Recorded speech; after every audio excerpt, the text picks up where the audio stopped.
All right, episode 188. Mike's already happy to be a part of episode 188 here. A little bit different show tonight. We're doing a video and an audio thing again. So if you want to check out the video stuff, make sure to get to our YouTube channel. If not, you're listening to us on audio. Nothing different for you, except I haven't started off with my traditional Welcome into Suns, episode 188. My name is Adam, and as always, my friend and yours, Mr. UCF Mike, back from a weekend in softball heaven, it sounds like, Mike.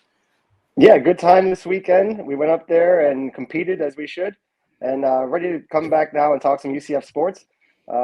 Everything good over there? This is a little different. I get to see your face now during the show. This is cool. Yeah, it's unnerving to actually have to stare at you, so I'll probably look around the entire time. Nothing different here except for YouTube channel subscriptions are up, Mike. We're almost close to 500 at this point, so I think we want to get to 500, so do us a favor, follow along on that stuff. Here's what we got on store for you tonight, Mike. A little different. No interview. Just you and me tonight. Just you and me, old school. But we're using the live platform. So we've got some props, got some top 5 lists, got some graphics we're going to show for you, and the official unveiling of the Sons of UCF merch line. You've probably seen a little bit sneak out on Twitter. If you're looking at Mike right now on screen, he's actually unveiling a lot of it here, which really ruins the unveiling for later on. But don't worry about all that. So we'll talk about the Suns merch line, maybe throw some ideas around there. And then we have some cows of the week. So if you're listening to us on audio, same show on video. Enjoy the graphics. Enjoy the fun times as always, Mike. And let's start with this. Not a lot going on. We are getting ready to 13 days until camp is open, my friend. How excited are you?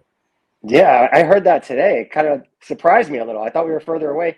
45 days, I believe, to the first game. And That's right. Soon we're going to start seeing those practice videos leak out. Trace will be out there doing some investigating. I'm sure Hellwig and the rest of you guys will be putting out their videos. We'll be breaking it down. Quarterback controversy, all that stuff. I can't wait. Well, let's start with quarterbacks. And so our good friend Gus Malzahn was on the radio program today with Mike Bianchi, Mark Daniels. I think that's called The Bridge, if I have that right. And he made a comment, Mike. His comment was he wants to name a starter early. I don't know if that's really news or not, Mike, but Malzahn wants to name a starter early. Obviously, indications are Mikey Keene versus John Rice Plumlee, Mike. So what do you think is going to decide this battle between Mikey Keene and John Rice Plumlee? And early, does that favor one guy or another, in your opinion? Yeah, I was a little surprised when I heard that. Usually coaches don't want to tell you when they're going to make that decision, because then if they don't make the decision by the time they told you, then they got to start answering other questions. So who it favors? I've always been Team King Kong. But has Plumlee come in here and really wowed everybody with his ability? Did he do enough in the spring game and spring camp to prove that he should be the starter? I'm not sure. I don't know who it favors, really. But I think Gus is getting ahead of it when he needs to. He's going to name the starter this way. There's no talk for 2 weeks leading up to the game. But whoever starts that game doesn't mean they're playing the whole game. After all, South Carolina State, they're both going to get plenty of playing time. And we're going to use that game as an evaluation going forward, too.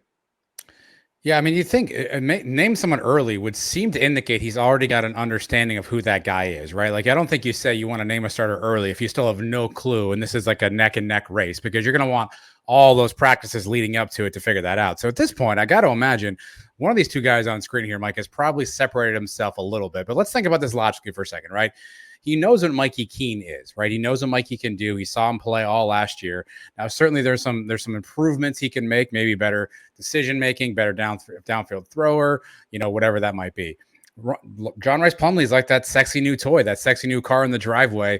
And I think Gus is going to really fall in love with some of the additional skills that Plumlee brings to the table. I think if you look at this objectively, if you start Keene and he sucks, you got to bring in Plumlee, and it's a whole new offensive set. And then, maybe you're not so sure about him, but I think he's got Mikey Keene in his back pocket. He knows what Mikey Keene is. You roll Plumlee out. If it's not what you think it is, you know who you're going to. You know what the kid can do. You know what he can bring.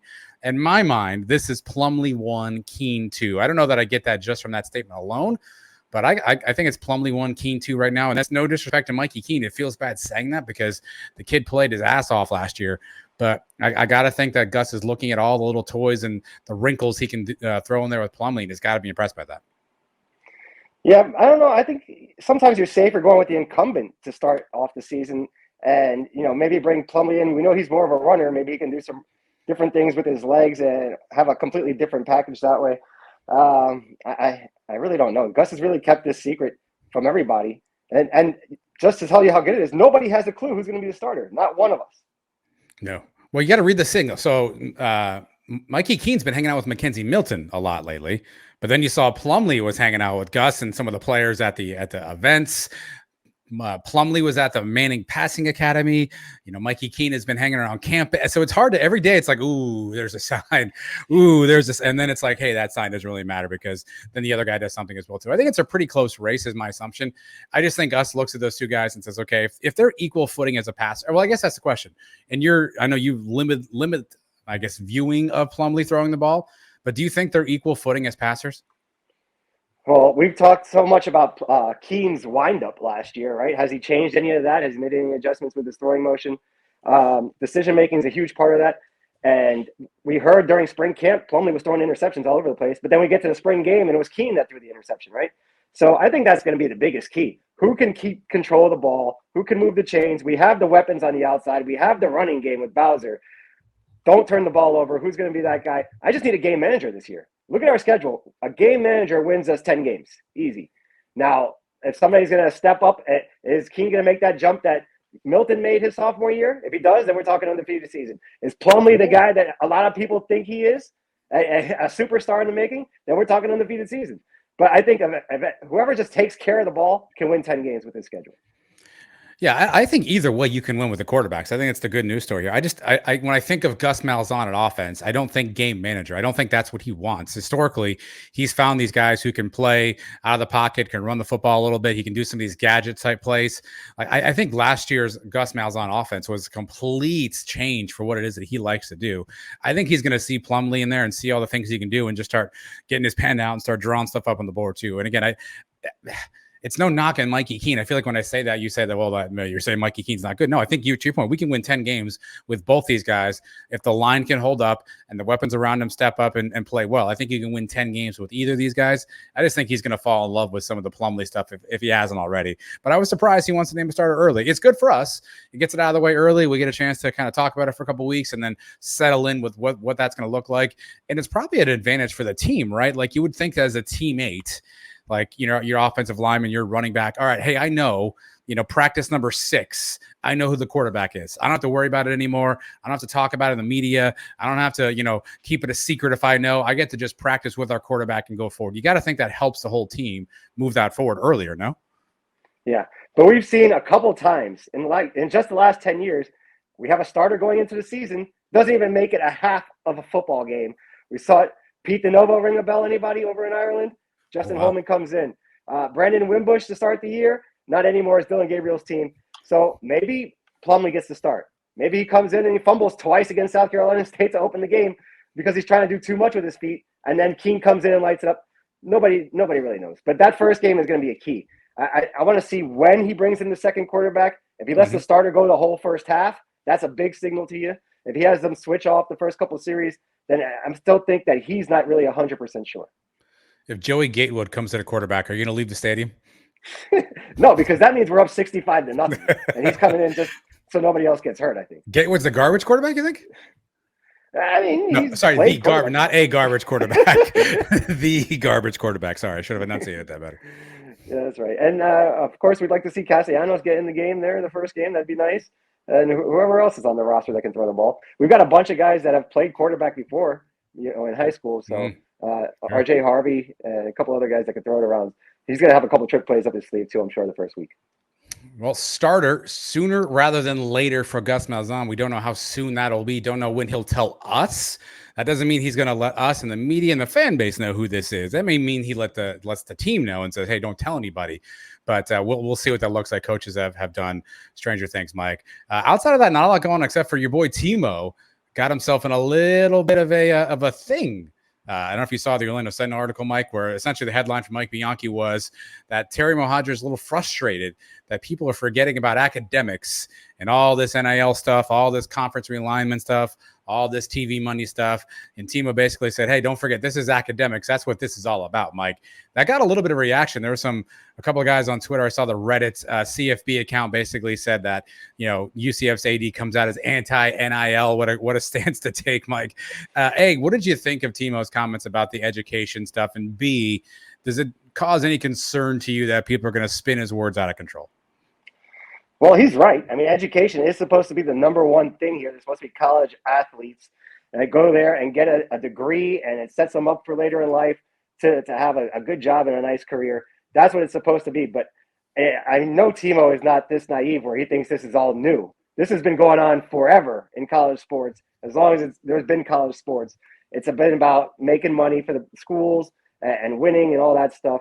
The NIL stuff is new, but this comment doesn't mean he doesn't care about NIL or he doesn't want his players to get the best out of that. It just means that, school is a priority to him. And I think that's a smart thing to say. We have to keep his background in mind. He was a college athlete. He played college football. He went there I think he earned a scholarship. If I read that correctly, he was a walk-on initially. At some point gets a scholarship. So he gets a free education. And he talks about how, that education was crucial to him and what he achieved in his life. It got him to where he's at. Like, the first couple of things he always said when he got here was NLI. So National Letter of Intent and not NIL. NLI till I die, meaning that you signed with UCF, you're with us forever. And then he rolled out this whole thing about going to get every student athlete a job post-graduation if they want a job or in the field that they're looking for or whatever. So he's always been very much pro use this education as an opportunity to springboard yourself to the future. And I think he looks at himself in the mirror and says, hey, I'm the walking embodiment of that for everybody. And he's got to be a little turned off with what you're seeing now with NIL deals and kids transferring schools and the amount of figures, whether real or imagined, that are being talked about. I imagine this has a little bit of that old, like, get off my lawn kind of mentality. The old back in my day, I walked up, a hill 6 miles in a blinding snowstorm to school kind of thing. I don't think he means it to be anti-NIL, but the reality is he put the bait out there. Anybody who can find any negative wrinkle from a recruiting standpoint will use it. And I'm sure if there's a school who hears this, who says, oh, you're going to UCF? Hey, you're not the school with the AD who doesn't like you guys making money. I'm sure somebody's going to bring that up at some point. No matter what you do, there's always a negative spin. But I don't think that was Timo's intent. I don't think he's anti-NIL. You think about all the things UCF has done, the way they embrace the program. Heck, he went to the Dreamfield event, Mike, when all the alumni came back. They've got Icon Source, which is the official company that they've kind of partnered with. You see Gus Malzahn wearing T-shirts. I would hope if anybody takes any look longer than 4 seconds, they would recognize UCF and Timo are not anti-NIL. But I imagine someone's going to spin it that way, especially on the recruiting trail. Yeah, but people say things to you all the time in the recruiting trail. When one school is telling you something about another school, you got to take that with a grain of salt all the time. I would think if you're a smart kid, they do their research. When they get to campus here, they tell them all the opportunities they have with the NIL. I mean, I think it'll only take a minute to get rid of that rumor there. And if Timo wants to come out and clarify himself even more, he's got the opportunity to do that. And he's not scared to do that. He'll come out with a TikTok video telling you why he didn't believe that one. So yeah. Don't expect this is the last you heard from Timo. No, I'm sure it'll come up again. And I can understand. You're right. Fundamentally speaking, right, there is an educational component that does feel like it's being lost in all of this. It's all about which conference are you going to, which school are you going to, which NIL deal did you sign. And I think Timo's perspective is, hey, wait a minute, don't forget you're getting a chance to get an education. I don't think he's saying that you only get and deserve that. I think he's just saying don't forget about that, Mike. But before you and I started recording, I was on the old Twitter machine there. Mackenzie Milton was on there, if you saw his tweet. But essentially he said something like, it's sad to see all these conferences talking about $75 million plus TV deals and the athletes get $0 out of this. It's time to maybe bring the athletes into the table. So Mackenzie taking it a little bit of a different spin. Obviously, he's been passionate in this space, Mike, talking about when do we start cutting the athletes in on some of these deals. A lot of people rolling in comments. He kind of went back and said, hey, wait a minute, I'm not saying education is important. I'm just saying that nobody's is kind of equitable from what the players provide to what the TV execs and the presidents get, Mike. So Mackenzie taking a little bit of a different stand, saying, let's include the players in some of this stuff. Yeah, this is what's been, people have been saying this for years, forever, that the players should be getting paid by the schools, but that the schools will never want to pay the kids. One, then they're going to have to pay them insurance. They're going to have to cover workman's comp. They're going to have to do all that stuff they never wanted to do. So this year they found this NIL loophole to get other people to pay these kids without having them to sacrifice any money. So they're getting $75 million from NBC. They keep all that. They don't have to give $25 million of that back to the football players. And if they don't have to, why would they? That's never going to happen. And now with this NIL stuff, I think it's even less of a chance of it happening because the players are still getting their money somehow. Yeah, I mean, that's the challenge. There's so much money being thrown around out there right now. There's so many dollars that it feels like the purity of what it is that we all fell in love with college football is kind of being lost behind all the stuff, Mike. But it could favor UCF. You and I have not talked about this. Dan Patrick, Mike, Dan Patrick? Remember Dan Patrick from the old ESPN days? He's got a little radio show. And the old Dano goes on there the other day and says that he's got some sources that are telling him that the SEC, as they think about expanding, you're looking at Miami, looking at Clemson. And then he says, and Central Florida as an option. Mike, obviously, Twitter Mafia grabbed that one and went running down the street with him. Mike, UCF to the SEC. Again, these are Dan Patrick. I heard from a source, kind of rumors. There's certainly not a lot of other chatter happening there, Mike, but we're in that conversation now. You've been talking a long time about if you're not in these two conferences, you're left out. Well, here's our name, at least on the door, we're in the front lawn of that. That's a good thing. No, I mean, I don't know if it's going to happen, but it's a good thing to be there. There's smoke. We're finally seeing our first little puff of smoke. And we're right. There's only going to be two conferences one day. It's going to be the SEC and the Big Ten. It's going to be ESPN and Fox. They're going to run college football for the next, maybe not forever, but for the next 20 years until something else comes up, and then it'll change again. But we have to get into one of these two, right? Now, you're thinking the Big Ten wants to get in. You would think they'd want to get into the South. They got all the North, right? Why wouldn't they want something in Florida? Why wouldn't they want something in, Atlanta, Georgia with Georgia Tech? Why wouldn't they want a little foothold in the Southeast Conference? Because it doesn't look like the SEC cares about going up north. They're not going up to, any schools in Michigan or Minnesota or anything like that. They're staying down here. So now you got the Big Ten that wants to get in here maybe, and the SEC that wants to lock it all up so they can't get in here. This may be a great thing for us with Miami and Florida State not able to get out of the ACC right away, or maybe these conferences not wanting to pay that penalty, $150 million, whatever it is, to get those schools out of there. Maybe the next logical choice in Florida is UCF. And I know a lot of people listening to this program will agree with me. How awesome would that be? We get into the SEC, and it's not going to be right away, but in the next 5 years. Money time. Well, that's what the commentators are saying about this. SEC locks up Florida at that point, right? The whole state of Florida really becomes SEC country if you take a UCF and if you can take a Miami to Florida State, which again, who knows if you can do that or not, but you lock up the entire state of Florida, which has got to be huge.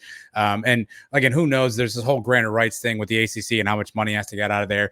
SEC media days are today on Monday, Mike. They were talking about how essentially they're not really making, any additional moves at this point, but that's all posturing. That's all pandering. I mean, if someone makes a move or there's an opportunity, these guys aren't going to turn money down. Here's the thing I think that is the best thing to take from that. If this is indeed true and Dan Patrick's sourcing is good, which I don't know why he wouldn't be, but if it isn't, or who knows, but it at least says the SEC sees adding UCF doesn't dilute their value. It adds value, right? And I think that's the thing that with some of the Pac-12 stuff and everyone's like, kick at, UCF out. We don't need UCF. Now you have empirical proof. This is true, that there are people in that conference saying, hey, UCF doesn't take money away from us. They don't hurt us. They maybe add something. Maybe we don't add as much as another school, but they don't see us as dilutive to their contract, which I think is the best thing about how we are positioned nationwide is adding UCF isn't a bad thing for your conference. I think if the SEC is willing to do it, to your point, does the Big Ten go, wait a minute, what's that school down there? Should we call up and see what's going on? Does the ACC say, hey, we're going to blow this thing up and we need new schools? Is that UCF right? I think if we're on the tongue of the SEC, you wonder if the other conferences, particularly the Big Ten, are looking around. Yeah, we are the largest school in the country, and we have been maybe one or two for a long time now. And that means the alumni base is growing. Right, we already have the largest alumni base in the Big 12 when we join it next year. The average alumni is 41 years old. That's our age. We are the average guy. We're being counted on now. Did you get a pamphlet at media day or something? Are you reading off the pamphlets? We're going to be counted on to support this program for the next 30, 40 years. As long as we're watching football and all the thousands of kids that are graduating every year are coming after us. This program is just growing by the second. We're in a major city right in the middle of the biggest recruiting state of college football. I mean, what is there not to want if you're one of these big conferences? The fan base is going to be there, and we're very vocal. We're the ones that are on Twitter. We're the ones that are on all social media. We're the ones that are spending the money. So I think one of these conferences would be stupid not to take us. Well, right now we're in the Big 12, and there's not a heck of a lot of change happening there. Like, it seems like that the latest round of posturing is the Big 12 and the Pac-12 talking merger, talking about banding together in some form or fashion. I don't know what that looks like, Mike, because you can't have two commissioners, so something's going to have to give there. I'm not sure which one of those two gentlemen are looking to do that, but it sounds like things are kind of slowing down as we approach the season. So I think we all thought there would be sort of an avalanche downhill at this point. Doesn't seem like that's the case. So I think I assume we're kind of set with where we are at this point, and this stuff heats up again next year, but nothing new outside of maybe a merger. Are you good with a merger, Mike? All of theirs coming with all of ours, making one big giant conference, basically coast to coast. If we can't get SEC, I mean, we can't get Big Ten. And Big Ten, I think, is a long shot just because academics they're kind of high and mighty with their academic standards. I don't know where UCF is at from that perspective. I know we're not an AAU school, which is something that they typically want to see. But a coast-to-coast merger, is that a good consolation prize for UCF Mike if the SEC is not an option? Yeah, I think it makes it the clear third best conference, right? I think you automatically go past the ACC, and the Pac-12 joining us becomes one conference. I think it's fine. I think the scheduling will work out fine. They basically keep their own conference that they're in now. We play the 12 that we're about to join. And then at the end, we have a championship game between the two. I think it'll be fine. You can still have crossover games, 1 or 2 per season. You're not going to be traveling all the way to the West Coast more than once a year, probably. So I think it can work out that way logistically. I'm fine with it. I think it'll be better than that. Obviously, better than them taking teams from the Big 12 and, and us reloading with the American teams. So it's not the worst option available. No, it would be interesting. Obviously, the travel could be interesting, and we'll see what that looks like. But to your point, it at least solidifies UCF's holding in this particular scenario. And worst case scenario, if the SEC decides in a couple of years, now we're going to try this thing again. If we have success in the Big 12, we're already in their footprint. Maybe this allows us an opportunity as well. So there's the good news. We're on the right side, right? Like this had happened, 2 years ago. We'd have been sitting here going, oh my goodness, we're going to get left out of this thing. We're going to be back in Conference USA. We're going to be back in, the MAC, the Horizon League. What are we going to do? I think we're so lucky, not lucky, but we finally got that opportunity when we did, because where the timing is at, man, if we're the Cows, if we're Memphis, we're sitting on the other side going, man, are we ever going to get that chance? It seems further away than it ever did, which just sucks for a Memphis program, an SMU program schools are actually pretty good. But I mean, the timing that worked out in our favor in this is just unbelievable. Yeah. Well, let's hope it works out completely. And George O'Leary said it years ago. We are on the lips of a lot of people. We are on the lips of Dan Patrick now. Let's see who other lips we can get. Lips we can get on. Yeah. Before this whole thing ends. Lipses on that one. I think it's just lips on that. Again, we'll keep you updated as soon we know more. My prediction, of which is worth nothing to any of you people, I think we're done for the rest of this offseason. I don't think you're going to see a school change this close to to kickoff time at this point. You're already having your conference meetings. I think conference business is done now. It's on to the season. I don't think there's time to redo all this stuff too. Maybe you hear about an Oklahoma, Texas trying to buy their way out mid-season or something like that, but I don't think you see any more switching, Mike. I think we're done until kickoff 2023. Yeah, I think we said that last week too. We were the first ones to say that, I believe, because everybody was expecting all the dominoes to fall. You may be right. And then Texas and Oklahoma are not going to be playing in the Big 12 next year. I think we should all come to that understanding. That's probably going to change at some point in the offseason. And maybe by then we'll have solidified the rest of the Pac-12 to join, or at least top 4 or 6 teams out of that conference. And we'll still have ourselves a pretty solid conference in the Big 12. It's a trade chip. And new commissioner Brett Yormark got in front of the mic and basically said, end quote, Big 12 is open for business. So it is definitely a trade chip in terms of what that's going to be, what that's going to look like. It could be something where, hey, you give us this, we'll give you that, whatever that looks like. But having Texas, Oklahoma, that's a trade trip. And Brett, basically alluded to, hey, we'll see what happens with those two, Mike. I didn't ask you this also really quickly. Did you catch any of Yormark's remarks? What did you think of your new commissioner? Boy, Mike's not talking, which is unfortunate because this is a situation where Mike has to speak as part of the podcast. So Mike, there he is. He's back. You hear me? You're back. Can you hear me? Okay, yeah. Because I got a phone call here from my daughter. I exited out and then threw everything off. Yormark, I only heard like a little clip of it, so I really didn't hear the whole press conference. You heard the whole thing? I hear most of it. I mean, he just a much better job than Oresco, than Bowlesby. He was very much like, hey, we're open for business. We want to make some money. We want to do a lot of things. He recognizes that they're in a position at this point, a position of power, a position where they have the ability to, sort of make some rules themselves, and they're in a power position. It looks like he's a guy who wants to take advantage of every opportunity. Mentioned making the Big 12 younger and hipper. So we'll see if that actually works out, Mike. But it's interesting. You see Bowlesby, who was a little bit of a buffoon at times. Oresco, who I don't think we thought could find his way to Orlando if he tried. This guy seemed competent, which I liked. Yeah, he looks like he knows what he's doing. We talked about how he worked the deal for the ACC tournament to move to Brooklyn. Already, I'm hearing news of him talking to CBS, maybe NBC. Was rumored today with the Notre Dame package. So yeah, I think he's going to do right by this conference and get us the most money possible. Allegedly talking to Phil Knight, obviously famous Oregon booster and founder of Nike. So we'll see.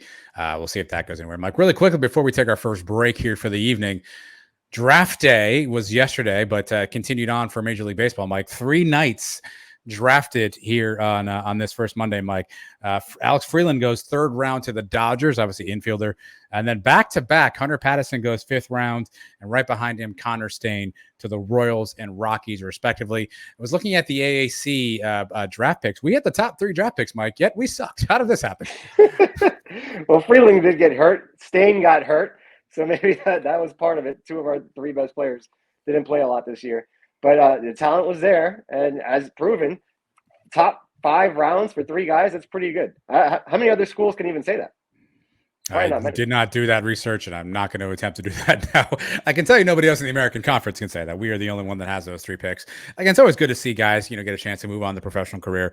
I assume these kids have been thinking about playing Major League Baseball their entire life. Now, if they ever get it to the show, who knows? They're going to go to minor leagues, I'm sure, and work on their stuff. And to your point, Freeland and Stain both are coming off of injuries. So, can they rebound? Can they keep up to that form? Pitchers always have a shot to make it, Mike. You throw some strikes, you throw hard, you get guys out. You can stay around the league for a long time. So if either one of those 2 guys can hold it together, put it together, you never know what kind of career they'll have. But it's cool to see some more guys go into the MLB draft. And again, 3 in the top 5 rounds. That's not so bad. Yeah. And who's our biggest superstar ever in major leagues? Is it Butera? He's an okay player. I mean, superstar is a rough word. I mean, or the best major leaguer we've ever had. I don't know. It's probably. I mean, Jason Arnold had a cup of coffee. Pope never really made much noise. D Brown didn't break out there. Yeah, you might be right. It might be Butera.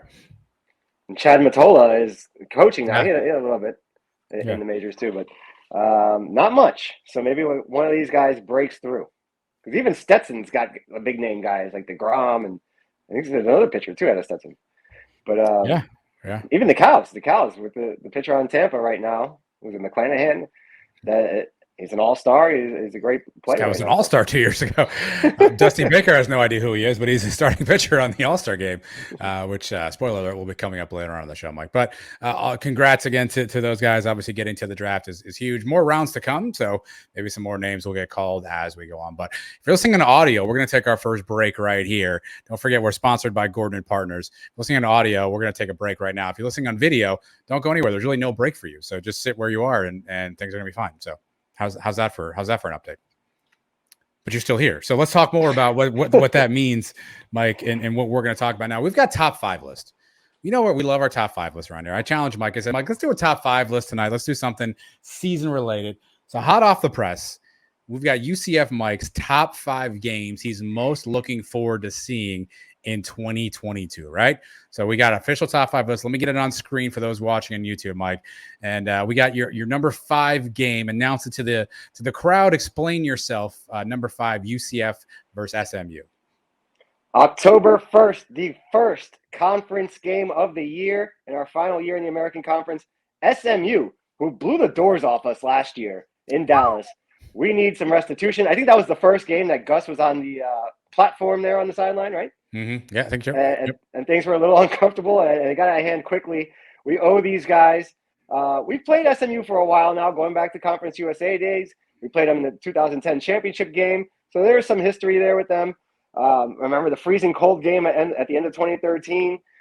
So this is maybe the last chance we're going to play these guys for a while. So I like it. I think it's going to set the conference late off. Either we're going to be behind the 8 ball or we're going to have a nice foot up. It's a home game. So that's my number 5 game for this year.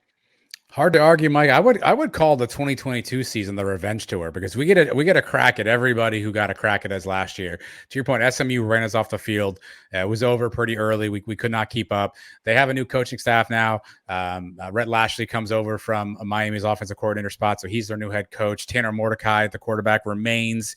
He played pretty well, so they certainly had some firepower on offense last year. And this is a revenge game. We owe these guys. I mean, they embarrassed us. They were clearly the better team last year, and they beat us in all three phases of the game. So this is a good one. It's a good top game. I thought for your 5 spot, I thought you may go tricky. I thought you may go South Carolina State. You know, your next game is your most important game because that is the first one. But I do like your 4. I do like the 4 remaining. So I don't know where I'd take somebody out at, but maybe it's an outside looking in for South Carolina State. Yeah, it is. I mean, obviously that's the one that everybody wants to see who's starting at quarterback, but we may know that before the game anyway. I'm excited for it because it is the first one. It's a Thursday night. I do kind of like that opening night, Thursday night. You know, I get to kick off before everybody Frees else. up the weekend, and then just do whatever else you want. You sit back and watch the cows get blown out on the Saturday. But you're gonna watch that? No. Well, actually, they're playing BYU. Yeah, actually, okay. Is that game on a Saturday? I'm not even sure. It might be a Friday. It might be Thursday, actually. Who knows?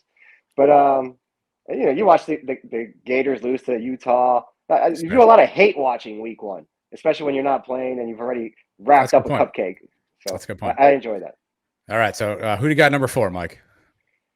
The Memphis Tigers on the road. Another team that we had a nice rivalry with. We played them. Mike can stop talking. He's got Memphis though as the and I think what he's going to tell you is this is a road game. This is probably one of our tougher, if not the toughest road games. I think he might tell you.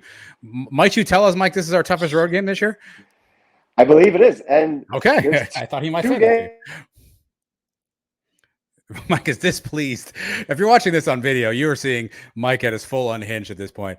I don't know what he was going to say next. This is where I can't predict his. But look, here's the thing. Obviously, Memphis has been a team that has had some national prominence. They took a step back, I think, last year. We beat them pretty handily at home, which I think was a nice win. That was the game Mike and I did our first ever Twitter Spaces for an entire 4 hours. I don't know how we survived that one, Mike. But going to Memphis is always interesting. We've had some tough battles there. Obviously, they usually play as pretty well. I don't know what they are running out quarterback wise. We saw their quarterback last year as a true freshman. He played okay, but if he wasn't a true freshman, he probably maybe we have a tougher time with that game. So who knows what you have going to Memphis? So it's probably the toughest road one we got.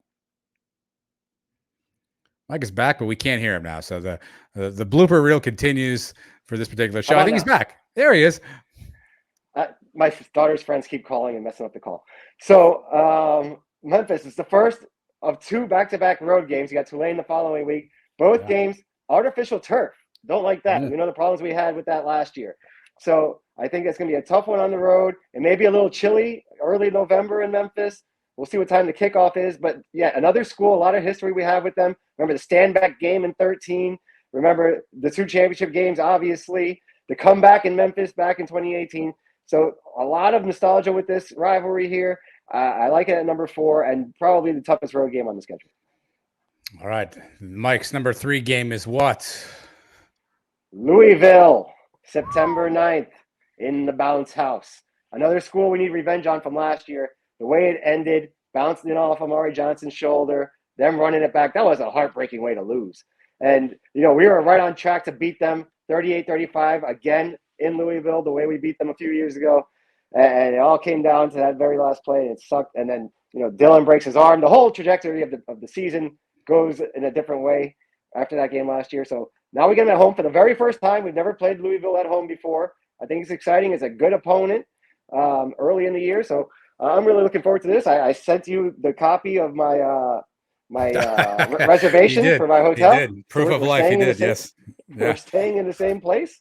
Right. So I'm counting on Stephanie to be my Uber driver for the night. I think I save a couple bucks that way. Probably and I'm ready to go.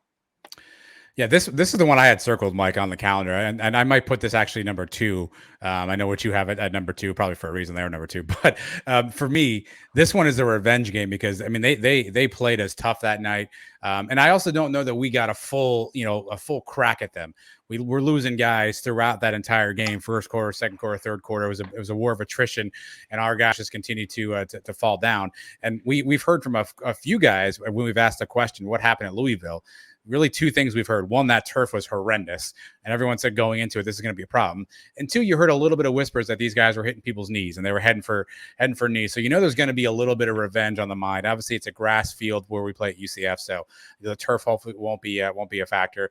And I think this will be an opportunity for us to continue to show the country that we can play against bigger time schools, right? A good revenge game from this one.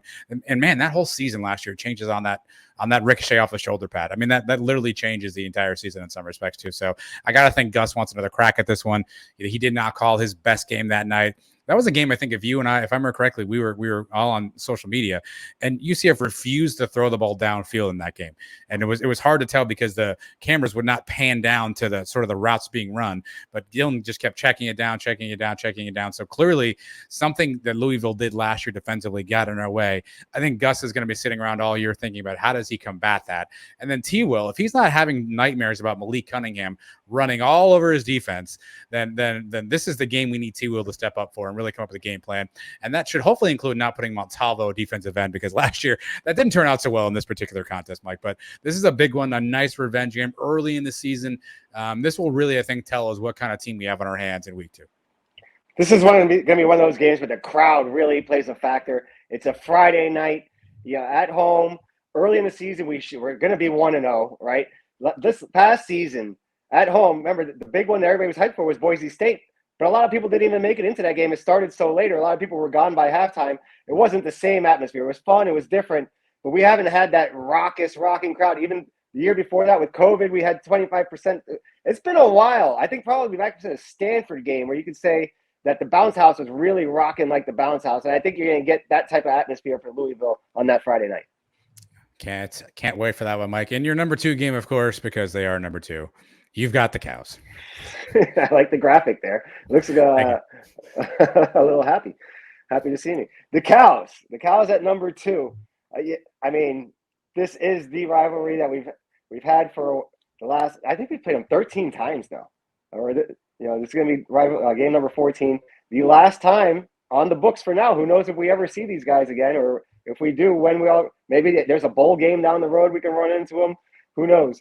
But I want to end this rivalry the way it should end, with us completely dominating as we have for the last 6 meetings, and just we got to get rid of that 64-12. And part of me really wants to do it in that same stadium that they did it to us. So let's go into Tampa, take care of business, and never have to see these guys again.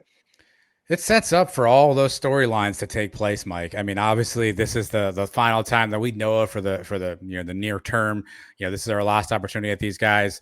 Obviously, the healthy rivalry between these two schools. Gus is kind of new to it, so does he really understand? I think you and I asked last year, can someone please pull Gus aside and just talk to him really quickly about 64-12? He's got so many former players who've been around the program, so many guys who are coming back to see the former players. Hopefully, one of those guys grabbed him in the hallway and said, "Coach, you got to do me a solid, man. This is the last time we get a chance at this." To your point, in their home stadium, which is really our de facto home stadium. Obviously, it's the Black Friday opportunity, or Saturday. We're not quite sure exactly when this game will be played at this point. So there's a lot of opportunity for this one too. And the reality is this too, Mike. The Cows are getting. They can't be any worse, right? They're going to continue to get a little bit better here and there too. So, they may try to make a game of this. This is their Super Bowl, because I highly doubt they have a lot to play for. The last time playing us, they're going to have blood on their minds. We're going to have blood on our minds. Let's see what happens at this point, Mike. But this would be a nice one to end this thing with, a nice, just a little ass kicking, and leave no doubt about it. Yeah, this really is throw the record books out, because there have been years we played the Cows and they sucked. I mean, 2013, they were a bad team. They won 2 games that year. They had the lead with 5 minutes to go before Perriman catches that touchdown at the end. Last year's game came down to the very last play. Heck, the year before that, remember, it was a wild shootout in Tampa where they scored way more points than we thought they were going to. We thought that would be the blowout game. Heupel did beat them by 4 touchdowns a couple times, but we really got to lay the wood on these guys and let them know that they can come find us in the Big 12 next year. They can come find us maybe in the SEC in a few years, but they're done and they're completely over with. We don't have to deal with them anymore. We cannot lose this game. That would be a devastating loss. And you talk about hot seats. If Malzahn loses to the Cows this year, that may be a hot seat. He's going hot seat. Let's see how the rest of the season goes, but that's a tough one. Bring the shovels. Get a piece of turf on the way out too, right? Because it's the last time we'll be in our rented stadium from that time. Mike, and the number one game, probably of no surprise to any of you, is Cindy. We were playing Cincinnati, obviously October 29th at home, Mike. I mean, I don't think much needs to be said about this, but it would be a weird podcast if we just showed this graphic and stared at each other. So why don't you say something about why you have Cincinnati number one? I mean, they have a little bit of everything that I just described in the other opponents, right? The history, the last few years they've had our number. They've been the best team in the conference now. They've kind of taken over the American. When we came in, we won the first two American Conference titles, only lost one conference game in those 2 years. Had a couple years off, then came back and won back-to-back again in 17 and 18. We've won 4. They've won the last 2, 3? I think 3. Yeah, so I mean, this is it. And we've had blowouts both ways in this series. Last year, they knocked us around.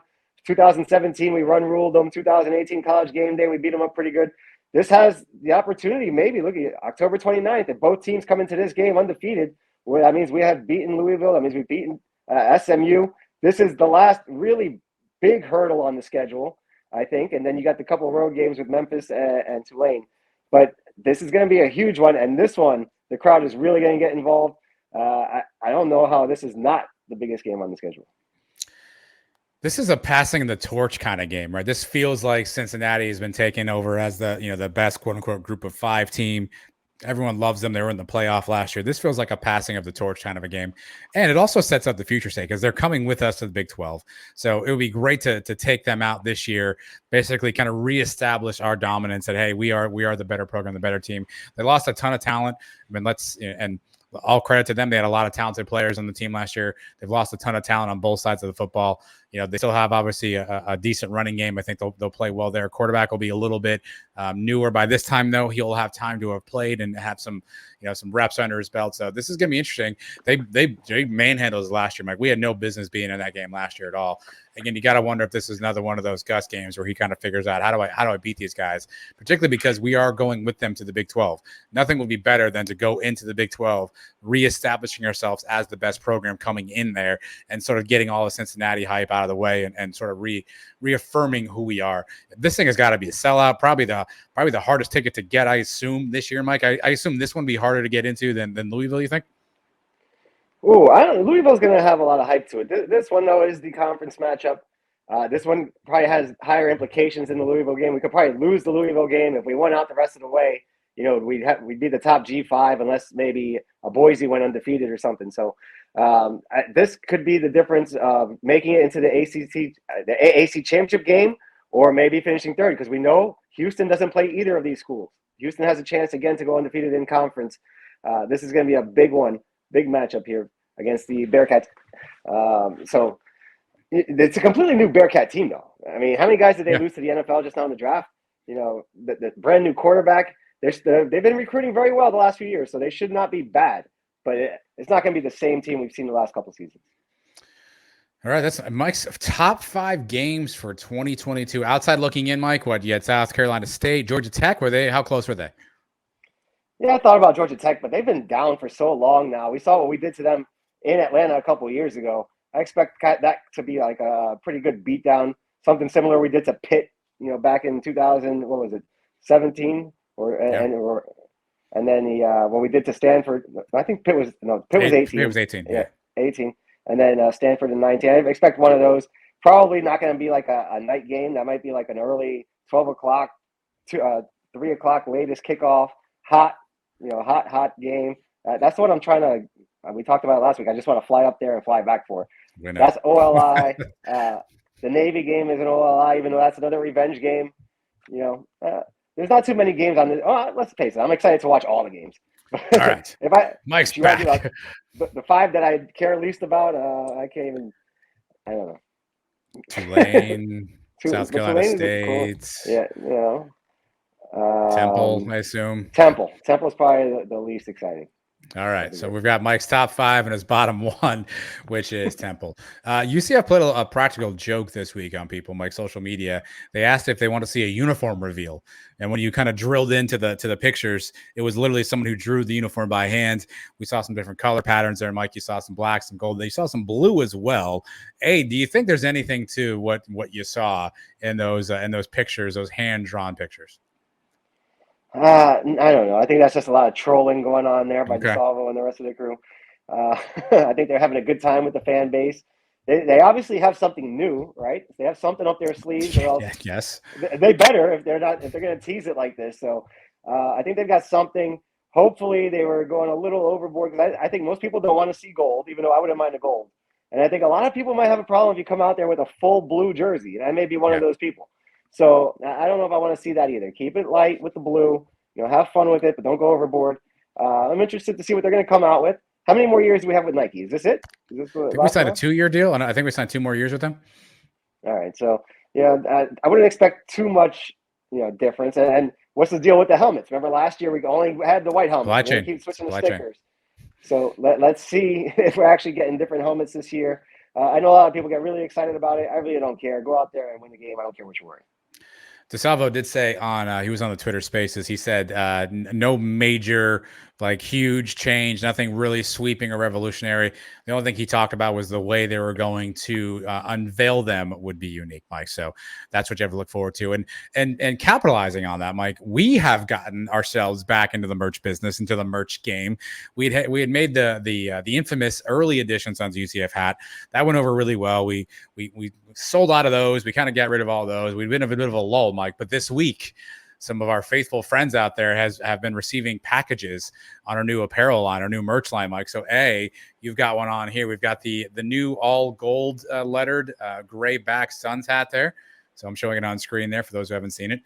Then we introduced a couple of new colorways of our own, Mike. We got the black and the gray there, the black and gray Suns. Again, just the word Suns there. And then the JP Gilbert original, the JP Gilbert special Citronaut Suns, Mike. It is the blue version of the Suns, the blue back with the blue word choices on the front, Mike. So 3 new editions of Suns hats. So that means there are a limited number of people out there. I think it's you, it's me, and that's the list that have all 4 Sons of UCF hat editions. That's a very select company, probably because it's our show. Yeah. You asked me, do you want one of each? I was like, yeah, I want one of each. When else am I going to have one of these things? I love them. I think they look really cool. My wife loves the gray one. She stole that one already from me last night. So I may not ever see that one again. I really think this gold one looks tough, though. I like the gold. I love the shirt we got here that goes with it. The blue one, I don't own anything that has Canaveral blue on it. I don't own one thing. I have 2 Citronaut shirts, but one of them is a gold Citronaut shirt I bought back in 2013, I remember. Before the South Carolina game, I remember buying it. So that's before the Canaveral blue was even around. And I have a 3/4 T-shirt that has the Citronaut on it, but nothing with the blue on it. This is my first Canaveral blue UCF item. Well, you mentioned the shirts, Mike. So here's the shirt. It's a dry fit T-shirt edition. Obviously, you see Trace, Mike, and I often wearing the polos, but a dry fit T-shirt edition. People are asking, what are we going to do with these? How do I get my hands on one of these? What's the deal here? So here's what we got going on so far. A lot of what this was trial and error. What colorways do we like? What manufacturers do we like? So some of these, they're just kind of a test balloon. A lot of these will probably end up just, maybe donating away or giving away to some of our faithful fans. But we are considering what to do next. Mike, I'd love to do something cool with Brit's Bunch. Obviously, it's a charity started by Jan and Britt to bring some folks to a game later in the season. So maybe we'll get some of these whipped up, and donations to Britt's Bunch will get you a hat, something along those lines, Mike. But I'm blown away by the amount of people actually want to have one of these. The amount of people in my DMs after these videos were released. I think JP and Brian David Peterson were first, and I saw Robert had an unveiling today. So the folks who are getting them are doing fantastic marketing on our behalf, and I'm blown away by how many people actually want to get their hands on one of these. Yeah, I haven't worn this one out in public yet, but I've worn the original hat a couple times. People, I don't know if they know what Sons of UCF is. Nobody's ever come up to me and said anything like, "Oh, you're the guy from the podcast." But maybe the more of these spread around, you start seeing them walking around the stadium. People start start asking questions. Maybe we pick up a few new followers. I think it's great marketing for us. The people that have already gotten these free hats, well deserved. fans from the very beginning. A lot of them have listened to all our shows, supported us all the time. Always tell people about it. So that's what we're looking for here, and we'll come up with some more stuff. You never know what you get, and maybe how many more of these T-shirts do we have? I don't think we have any more, right? These are very limited. These T-shirts. Yes. So there was a run of 6 on these T-shirts, right? So you have one, I have one. I'm going to send one to Trace at his request, and that'll leave 3 T-shirts left at that point. So actually, I'm sorry, 2 T-shirts left at that point. So we've got to figure out what to do with these other T-shirts. Who do we throw these things to? What do we? How do we make that happen? Like, T-shirts are a little harder to make than hats for some reason. It's a lot trickier to make T-shirts and hats. You get the right material. A hat's a hat, right? You throw a hat on, you move on with your life. So we'll figure out how to make this work out. But the hat seems to be a big hit. People seem to like the hat. Yeah, do you like the solo? Do you like the solo Suns versus the Sons of UCF? It's kind of a alternate logo theory we're working with here. Yeah. At first, I was a little okay with it, but it's really growing on me. I think it's good, and it covers us just in case anything ever happens. The UCF says, "Hey, you don't want to sell give it away trade secrets. Giving away the trade secrets, courtesy of Gordon and Partners. Thanks for the legal advice. Yeah, Sons is nothing. Yeah, exactly. So it works. Okay. And there's other podcasts, as we learned a couple weeks ago when Big Game Boomer came out with his list of top podcasts all over the country. There's a couple other Suns podcasts out there. Maybe we'll sell it to those guys' fans. Who knows? They won't know the difference. Are they blue and gray? Because I've got a couple of these blue options out here. But again, we'll figure out a way to give these away. Maybe we get to 500 subscribers on the YouTube channel. We'll throw one out there. Again, there's a lot of long standing fans that we want to make sure we try to take care of as well. So limited supply there. I think most of them are behind my shoulder. They're somewhere in my hand here. So limited supply. We'll figure out how to get those in your hands, Mike. But let's take a break if you're on the audio side. If you're on the video side, you're not even going to notice. But on the audio side, we're going to take a break right here. Don't forget, we're sponsored by Gordon and Partners, and we'll come right back and we'll do Cow of the Week. But since you're on the video side, you never left us, so it's even better for you. So, Mike, it's time for Cow of the Week. Again, using the video, we've got some visual aids we can throw up here, Mike. And you sent me some photographs, 0 context involved. I have no idea what's coming here. All I've heard was there's a story involved in this. So I'm going to throw these on screen for the video audience here. For those who are listening only, these are photographs of Mike and his family at the softball tournament he attended this weekend. And for those, let me just actually get this out of the way too, Mike, because you take a lot of heat. And I'll give you credit for it. You take it in stride. You don't seem to get too worked up over it. A lot of people give you a hard time about your tardiness to the shows. Where's Mike been? So for those who don't know, Mike has been supporting his daughter as she's gone and playing some travel softball here. And they essentially were on the circuit that would have gotten them into the college or the Little League World Series had they won all of their events and won their tournaments. So Mike had some responsibilities. He was helping out with coaching the team. It's an all-star team. So that's where Mike has been. He's not just late and hanging around his house doing push-ups. He actually had some really good family stuff he had to take care of. And it sounds like the tournament didn't go as well as Mike wanted to. But Mike's a good sport about it. People give him a hard time about where he's at and not making the show, but this is for very good reason, Mike, and it got to pay off in this weekend, and somehow there's a funny story out of it, so I can't wait to hear it. Yeah, we had a great time this weekend. My daughter's first trip, it was an event for her and for us really as a family. We got to go away for a couple of days, play a few games of softball, really just have fun with her friends and all that stuff. That was the main thing to get out of this. You get to stay in a hotel for a couple of nights, you go in the pool, you play around, and you make memories for the rest of your life. So that was really cool. The games themselves kind of went as expected. This team, yes, they're an all-star team, but they were kind of gifted this spot in this tournament is a state tournament from teams all over the state of Florida. I believe the team from Tampa ended up winning it. There were no other teams in our district, so we won the district. There were no other teams in our section, so we won our section, and we got to play against these teams that did win those other tournaments to get here. So we didn't think we were going to win. We didn't win. The first game, we gave up 10 runs in the very first inning. It was 10-0 right off the gate. So the Cow of the Week part comes the next day. We played 2 games on Saturday. We play an early game. Actually, it's a close game for a couple innings, and they kind of blow it open. We lose that one. Second game comes around, same kind of deal. It's 4-0 in about the third, fourth inning. Then they start kind of piling on. And here's the problem. State of Florida, the rain comes, right? Lightning strikes.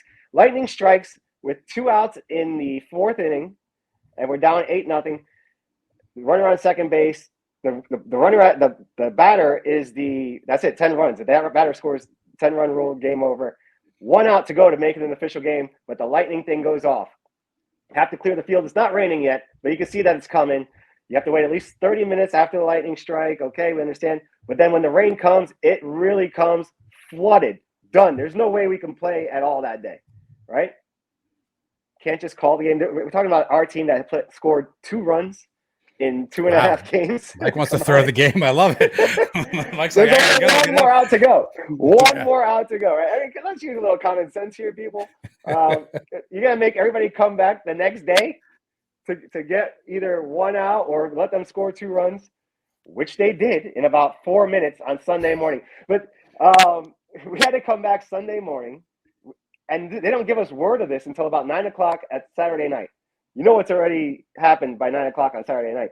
This game was over at about 5:30. So all the parents, all the kids, we went to a barbecue spot. We hung out there for like 3-4 hours. Everybody had a few drinks. We went back to the hotel. The kids jumped in the pool. The parents hung out again for another couple hours. There were a lot of beers drank that night. Then we were telling me we have to be back at the field 7:45 in the morning. Whoosh, to play just, 5 minutes, what it turned out to be. When they could have just said, okay, it's an official game. I get that, rules are rules, I guess. You've heard me say that before on the podcast. But come on, let's be a little realistic here. So the tournament, in my eyes, a little cowish of them. And wow. I'm going to take a little cow myself because of the activities that went on Saturday night. Overslept, didn't wake up in time, but did make it in time for the game. Just missed the warm-ups, which actually turned out to be great because my team was going to warm up for an hour and 20 minutes before this game to play 5 minutes, which my daughter wasn't even in the game at the time. She was on the bench, so she didn't even play in those 5 minutes. I've got questions. You overslept, but your daughter got to the game. Well, I mean, I woke up. We were supposed to be there at 7:45. I woke up at about 7:50, looked at the clock. I said, oh, boy. My phone was dead, so I guess that's why the alarm didn't go off. Everybody else in my room was sleeping. So the whole family was late. Yeah, well, yeah. My wife and my other daughter didn't even leave the hotel. They stayed, and we came back about an hour later, and we packed up and went out because we had to be out of the hotel by 11 o'clock anyway. But my daughter was late. Wow. Yeah, she was missing her belt. I know, parents of the year, but it was a good time. Good time was had the night before, which made it worth it. But come on, I mean, let's use a little common sense here, people. This team was not coming back. Even when they called this off the field, even our coach was like, okay, is it official? What are we gonna do here? And rules are rules apparently, and we got to come back and finish the game. I'll tell you what, Mike, this travel sports kid thing as a whole, just conundrum. You've heard my soccer stories. It's a fiasco. There's always something. Speaking of my daughter, Mike, I actually want to have a real conversation with you while we're here in Cal week and no one's listening anyway. So my daughter turned 15 this week. So we had a little party, a little get together. And it's graduation season around these parts, right? My neighbor across the street, very nice guy, lovely family. He's got 4 daughters. Oldest daughter goes to my daughter's high school. Not sure what happened. She tried to go to one school, whatever. I go outside the other day, Mike. He's flying a Cow's flag. And I'm like, what happened here? Turns out his daughter is going to go to Cal U, and that's where she wants to go to school. And he's just supporting his daughter. And I'm like, listen, I'm gonna have to call the HOA because we're gonna have some problems here, right? So that notwithstanding, I go inside, I cool off, I'm good. And my daughter says to me, like, why do you care? I'm like, Addison, I can't have that across the street from my house. That's just not gonna work. And she says, well, what if I want to go to that school? And I said, no, you are not going to that school. And she was like, well, what if I do? What if I get in there? I can't go to college? And I was like, no, you can't go to that college. So Addison has a prepaid college thing. We set it up when she was born. She's got free tuition to a state school in Florida. So she can choose any state school. And she was like, well, what if that's the one I pick? I'm like, then you're paying for it. You are paying for it. And I will not set foot on that campus. And so she's like, hold on, you're never going to come visit me. Like, I'll come visit you, but you're going to have to meet me like in Orlando. Maybe we'll meet somewhere in Lakeland. I am literally not stepping foot on the campus. So she looks at my wife and she's like, is he serious? And Stephanie was like, I think he is. I don't think that's what you should do. So she's like, so I literally can't go there. And I said, no, you cannot go there. Wrong parenting decision on my part. Am I okay here? Give me some parenting advice. I mean, my kids are not 15 yet, but from what I've heard and books I've read, all the advice I've been given, if you tell them not to do something at 15, that's exactly what they're going to go do. So you better watch out. You're gonna have a green T-shirt running around there. No, you know, no. and she may catch you because if she does go there and the Cows have an on-campus stadium by that point, what are you gonna do? You're not gonna go to the game? We're gonna go to the game. We don't play them anyway. They're not in our conference. Oh yeah, that's right. Well, we may play Don't worry them. about it. We'll never have to see them again. So I'll be fine unless we're doing like a charity event or something. It's possible, Mike. But I want to lay out the obstacles. You can go to school there, but you have to pay for it. I will take your college money, and your brother is now the recipient of 2 college scholarships because you chose to go to a bad school. You can go to any other school you want to. Anything else, UCF, UW. I even told her, I said, listen, you can go to, I don't want you to, but you can go to Florida State or Florida, and I would be okay with it. I will come to school. I will visit you. I will support you. I am not visiting you if you go to the Cows. That's just not happening. Yeah. Wait until we're in the SEC with Florida and Florida State. I think you may switch things around. You may say, go ahead, go to Tampa if you want. We're done with those guys anyway. No, I cannot do it. No, it will not happen. And I got to figure out how to handle my neighbor because he's still got that flag out there. I'm like, hey, Jeremy, man, I got to tell you, your house value, my property values are going down with you having those flags up. But that's not my cow of the week, Mike. Wait till it gets a little darker. Go out there and flip it upside down like a true Knight fan would. Fair, good point. And see how long it takes him to realize. My cow of the week, while you and I are recording this, I think the Home Run Derby is on or it's starting sometime soon. I'm sure you're actually pretty amped up that Jeter doc starts tonight. Are you excited? Oh, is it? Yeah, 10 o'clock. Tonight. Yeah, 10 o'clock. Oh, it's 10 o'clock. Oh, I guess I got to watch it tomorrow. Come on. But I saw the All-Star game was coming this weekend. I was like, oh, I forget about that. That's cool. And then I was reading like the ESPN scroll. This guy's not playing. That guy's not playing. This guy's out. And there's like 75 guys who are now All-Stars, Mike. So my cow of the week goes to any and all All-Star games. Why can't we just end this whole All-Star game nonsense? The baseball All-Star game, the basketball, the Pro Bowl. Nobody wants to play in these things. It's a glorified exhibition. All the big stars don't play. You get nothing out of the game. They're not even really real games at this point, Mike. When you and I were growing up, the All-Star game was a cool event. Pro Bowl used to mean something. Basketball All-Star game was fine. But now these things are all just watered down. Why are we still doing these All-Star games? Why are we doing it? I don't know. Tradition. But to me, I don't know. Maybe I'm a sucker. I've always been hooked on it. But the baseball All-Star game, I'll still watch it every year. I love watching the introductions at the beginning, all the pomp and circumstance around it. I know the games don't mean anything. They had that one year with the tie, and they threw everything for a loop. And then the games did mean something. It was kind of stupid that way, too. Maybe they need to figure it out a little bit. But baseball's still the one where, it's a sport where if you're pitching, you're trying to strike the guy out. And if you're hitting, you're trying to hit a home run. Right? In basketball, they don't really play defense maybe until like the last 2 minutes. In football, they never tackle each other. So it's still kind of closest to the real sport of any of the four. Even hockey, I don't know what the heck they do. They change it every year. I think they play like 4 games, 3-on-3. It's completely weird. But baseball's still the one where it's a little bit closer to the real thing than any other sport. Half the guys don't play, Mike. They're injured. Pitchers aren't going to play if they just pitch recently. This is guys want a break. They want time off. They want rest and they want recovery. They don't want to have to do these things. Every year you hear the home run derby afterwards. Somebody goes in a slump and they blame it on I had to swing 6,000 times the home run derby. I just don't know. We got to come up with something. What if they just played like cornhole for an hour? I think that may be more entertaining than watching some of these things. I don't know.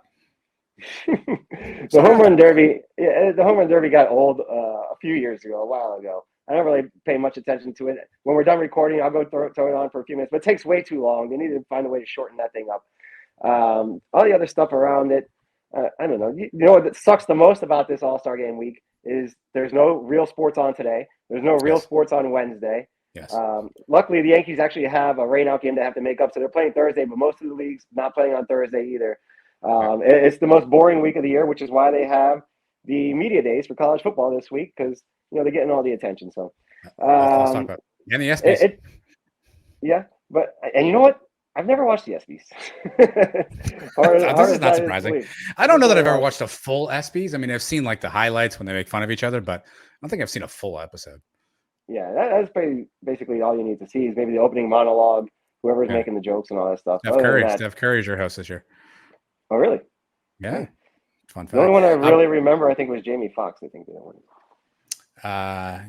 Drake had a couple of good ones on some Peyton Manning jokes last year, or 2 years ago rather. But I'm not done with cow of the week, Mike. I've got a second cow of the week. All right. It's Caleb Williams, quarterback for USC, Mike. Are you following this story at all? Did you hear anything about Caleb Williams? I heard he transferred, and his He dad maybe did. gave a quote that he didn't give a quote. I don't know. Something Yeah, like no, he gave a quote. He was a quarterback at Oklahoma. Obviously, Lincoln Riley decides to go to USC, and so Caleb Williams enters the transfer portal and decides he wants to explore options. Oklahoma the next day signs Dylan Gabriel, and so Caleb Williams says, "Okay, well, I'll go someplace." Ends up at USC. Right? His dad gives a quote to a paper that says, "The entire time, Caleb's intention was always to stay at Oklahoma." But it wasn't until after he went in the portal and he realized that some of the fans weren't so nice to him, the coaches didn't really like show him a lot of love, that's when he decided he had to leave. He only entered the portal just because he just wanted to. He was never going to go anywhere. He always wanted to stay to Oklahoma. But as soon as they took somebody else and the fans turned on him, that's when he knew he had to go, Mike. Is anybody buying that? Does anybody actually believe that he entered the portal so he could stay at Oklahoma? I don't know what these kids are thinking. Can you anymore, talk me into no. that, how that actually could be true? Because I can't figure it out. Once you enter the portal, I mean, you've basically told your old school, "I'm done with you," unless I have to come crawling back for some reason. But we haven't seen that happen too much, really. I don't know what this kid's problem is. Maybe it's not him. jealous. It's his dad. It's his dad saying, "Hey, Caleb wanted to stay this whole time. It was always his intention. We went to the portal, but we were always going to stay here. Well, then you guys decided you didn't like him anymore, so he had to." Like, no one's buying that. To your point, you go in the portal, you're leaving the school. It's fine. We all understand it. We all get it. It's what you expect. But don't act like, "Hey, I was going to stay, but you guys were mean to me, so I left." Like that's if you really wanted to know if they liked you, you could stay on the roster, meet the new coach. Be like, "Hey, what are you going to run here?" "Oh, I don't like that offense." "Hey, I'm going to leave." You don't have to be like, "Hey, I'm going to go in the portal just in case, but I'm probably coming back." Like, you're in the portal, you're in the portal. Yeah, once Dylan entered the portal, we were all done with him, right? The very instant, we didn't care. Well, there's always that one guy that says, "Well, you could always," like every time someone in UCF enters the portal, there's the one Twitter comment that says, "Well, they could always come back," right? They don't ever come back, by the way, but there's always the one guy who assumes they're going to come back, but they never do. Once a night, always a night. I guess they don't have that over in Oklahoma. Once a sooner, no longer, I guess. But yeah, Dylan, he was in the portal right away. We were done with him. But that was more because he quit on the team earlier in the year. This kid, every kid's got a different story. I don't know. The whole portal thing's getting old already too. Yeah, I don't cow of the week for Caleb Williams' dad for thinking we're all going to believe that he entered the portal to stay at Oklahoma when he was already enrolled at Oklahoma. He could have just stayed and not done any of that. I'm like, that's a show. That's the video. That's the video version, a smaller, condensed show. You know, during football season, we go a little longer. Maybe we'll try to make these things a little shorter. That way, we give you guys some more time back. Mike, an important update, by the way, to a previous show. So last week we went over our schedule for UCF games. You know, when we were going to be there, you know, an extra 20 minutes on the end of the show last week that everyone seemed to love, by the way. Good job, Robert, by the way, on transcribing all that for the audience who didn't listen to it. I got word this week. My daughter's got a soccer tournament September 2nd, 3rd, and 4th in Orlando. So there's a possibility, if I'm already have to be in Orlando on Friday, I might just go up on that Thursday, go to the game Thursday night and be there for the game. So that would be like 4 straight games. So maybe a bonus game that's on the calendar that I was not expecting. So maybe that South Carolina kickoff game. It's been a while since I've been to an opener. I guess I went to Boise. 5 straight games. It's going to be 5. Don't forget, you plan on going to SMU too. So that works out good. You can stay in the same hotel all week, or you can get one closer to the parks, whatever you want. Yeah, that's why we don't get obviously, as you know, with these tournaments, the schedule is not out yet. So the tournament's on Friday, Saturday, Sunday. We don't know when our first game would be. We could legit not play till Saturday or something, right? Depending upon what bracket, seed, all that stuff. So we don't have all those details yet, but it's a possibility. All of a sudden, we're going to get a freebie game in here due to soccer as well, too. So I've also got to miss, or Addison has to miss a couple of soccer games in order for us to make our UCF travels make sense. Can I get your parenting decision on that? And missing a couple of soccer matches to go to UCF games. Yeah, I mean, she's getting older now where I don't know how seriously seems like she's pretty seriously into this soccer thing. How strict are they? You know, are they going to penalize her for missing games? It's tough. I know it's hard. You want to go to the games. I want to go to the games too. I don't know, man. That's a tough one, I guess. Yeah. It really comes down to what she wants to do, I think. Well, the FAU game is really the one in question because that's going to require us to go down to Boca. a selfish trip. My wife's mother lives down there, so she wants to see her. My grandmother's down there, so we can see some family. So that's one that we're like, listen, we're going down South Florida. We don't go there very often. You're going to have to skip those two. It's some of the other game, like Louisville's a Friday night game for us. We may have to get in the car Saturday morning at like 5:30, drive back to Jack's to be able to get to an early soccer game if one is there Saturday. We can pull that one off. But some of the later games, SMU, Georgia Tech, those might get a little tricky. Well, let me ask you this. Okay. Can you do a UCF Mike move? I haven't seen you do it yet. Solo trip. You leave the wife and kids at home. The wife takes the kids to the soccer game. Yeah. You and me. Yeah. Boys night out. Well, if you're going to be there, then yes. I mean, I would go. I would do that. If I knew other mafia folks or people in our area would be around, I would do a solo trip if that's a possibility. Aiden always wants to go too. My little guy always wants to go, but I got a 9-year-old walking around. I mean, I got to actually be parental too at the same time. It's not always as easy, but I could have a road trip buddy if Aiden wants to go. Yeah, that's cool. I mean, father-son bonding, going to the game, that's always cool.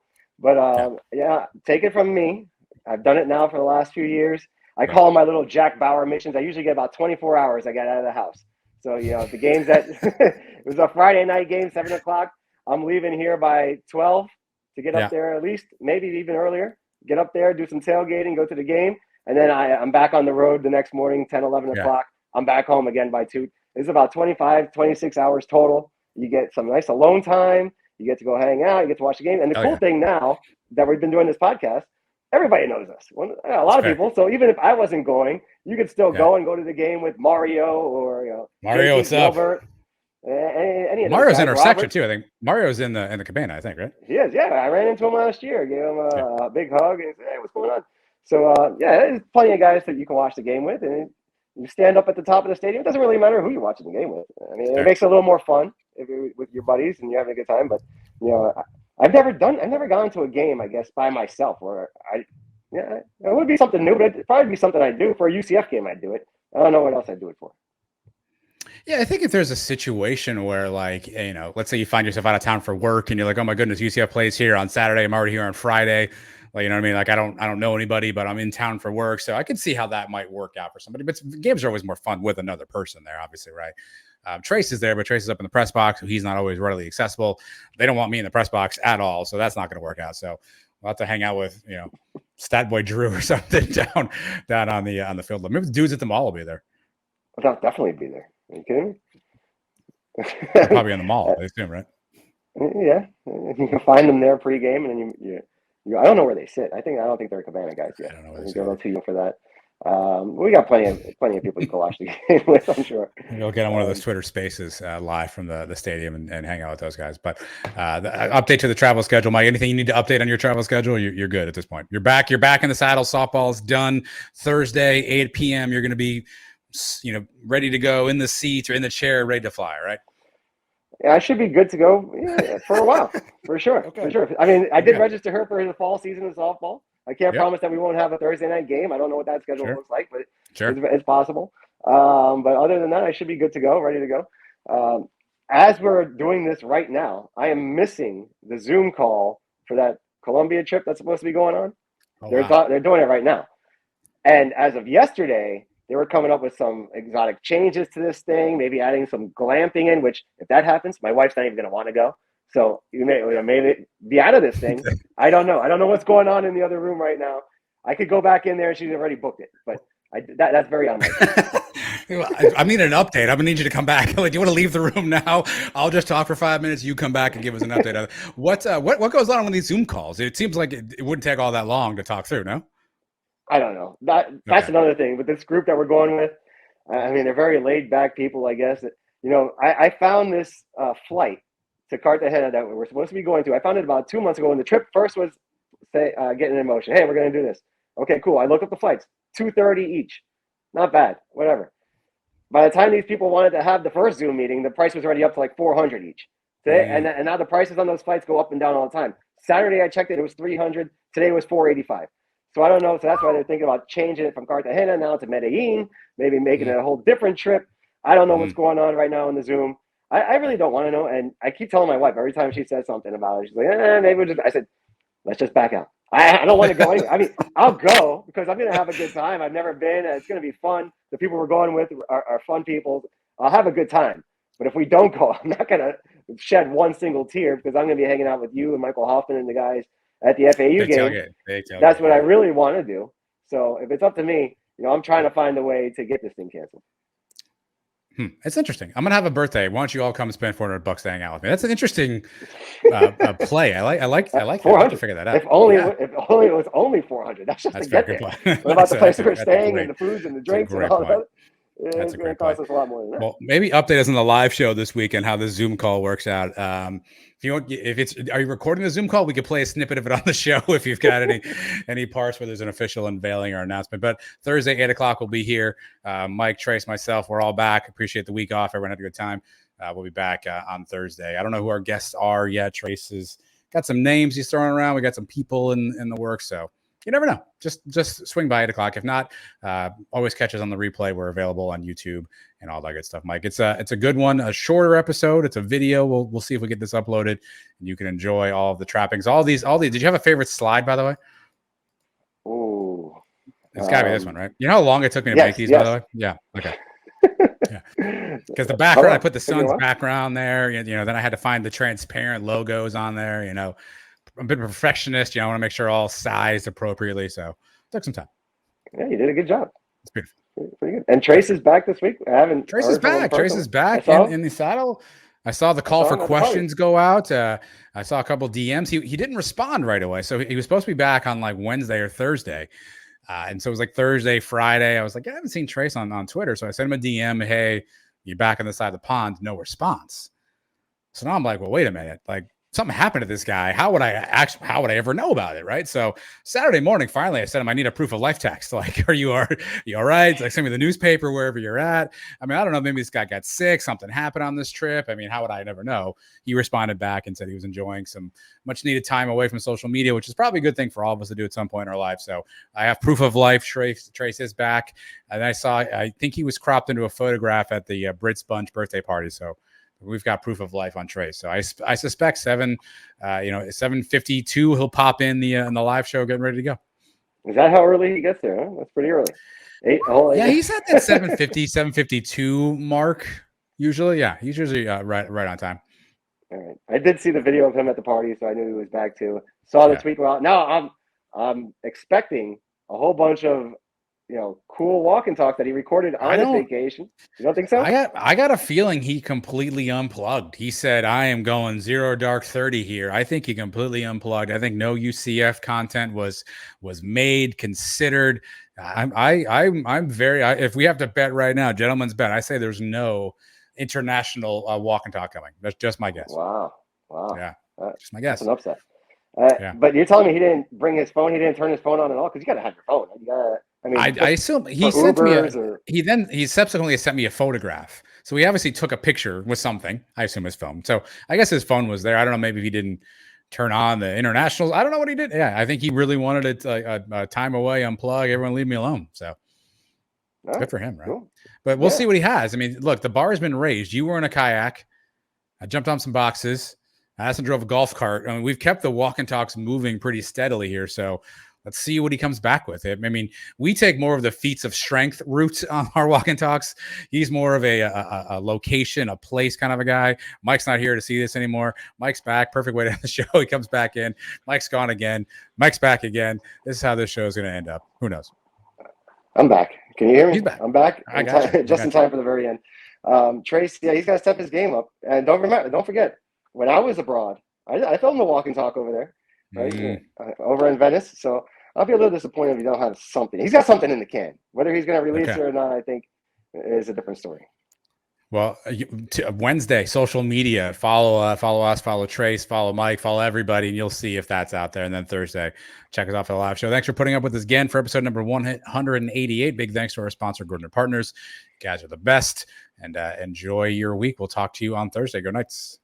Charge on.